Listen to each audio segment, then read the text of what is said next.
বৰ্তমান মই উপস্থিত আছোঁ মালিকুচি শ্যামৰাই সত্ৰত উপস্থিত আছোঁ আৰু এই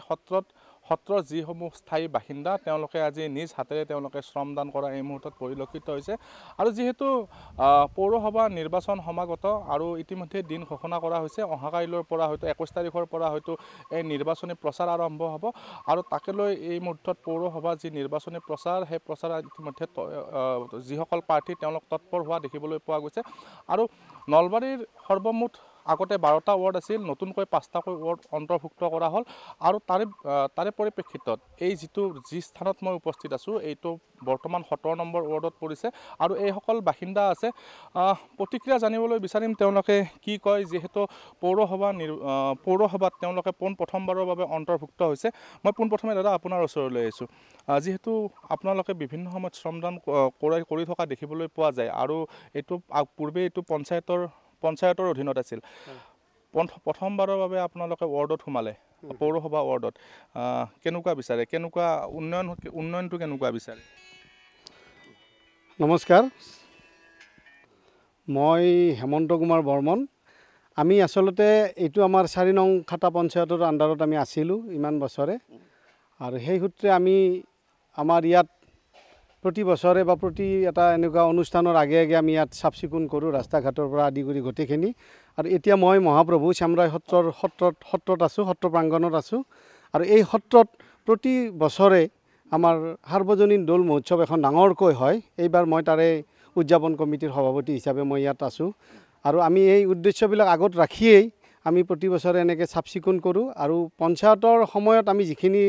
উন্নয়নৰ কথা দেখিছোঁ তাতকৈ এতিয়া পৌৰসভাত পৰিলে ডেফিনেটলি বেছি পাম আমি আৰু সেই আশাৰে আমি আশা ৰাখিছোঁ আৰু যিগৰাকী আমি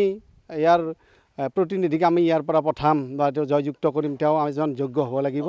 যাতে সমাজৰ কাম কৰিব পাৰে দক্ষতাৰে বা এই গাঁওখনৰ এই সমষ্টিটোৰ বা এই অঞ্চলৰ ৰাস্তা ঘাটৰ পৰা নলী নাট গোটেইখিনি যাতে উন্নয়ন কৰিব পাৰে সেনেকুৱা এজন দক্ষ ব্যক্তিক আমি ইয়াৰ পৰা নিৰ্বাচিত কৰিম বুলি আমি আশা ৰাখিছোঁ আপোনালোকৰ এই ঠাইখিনিৰ মূল সমস্যাসমূহ কি কি আমাৰ ইয়াৰ মূল সমস্যা হৈছে কি আমাৰ মেইন কথা হৈছে আমাৰ ৰাস্তা ঘাট নলা নৰ্দমা যথেষ্টখিনি মানে আগতকৈ ভাল হৈছে যদিও আৰু কৰিবলগীয়া বহুত কাম আছে গতিকে সেই আটাইবোৰ কাম হ'ব বুলি আমি আশা ৰাখিছোঁ কি জনাব নাই এই যিজন আমি যোগ্য ব্যক্তি আমি নিৰ্বাচিত কৰিম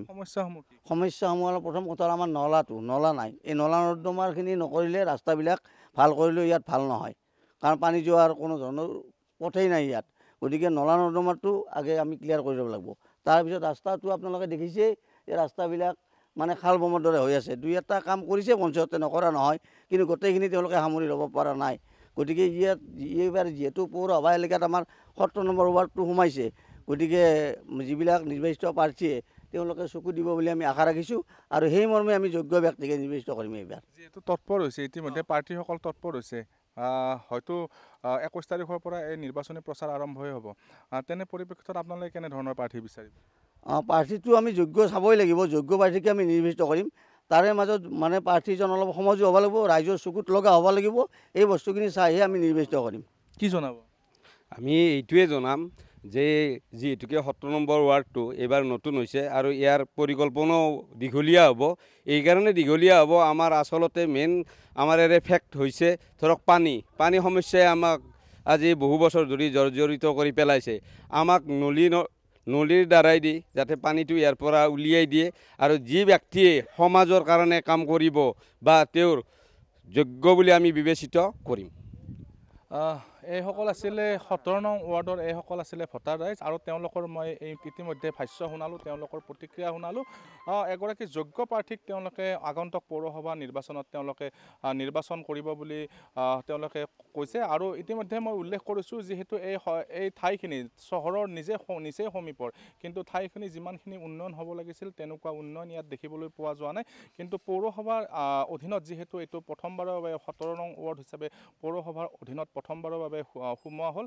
তাৰে পৰিপ্ৰেক্ষিতত এইসকল লোকে যথেষ্ট আশাবাদী যে পৌৰসভাৰ পৰা তেওঁলোকৰ এই ঠাইখিনি যথেষ্ট উন্নয়নৰ ফালে গতি কৰিব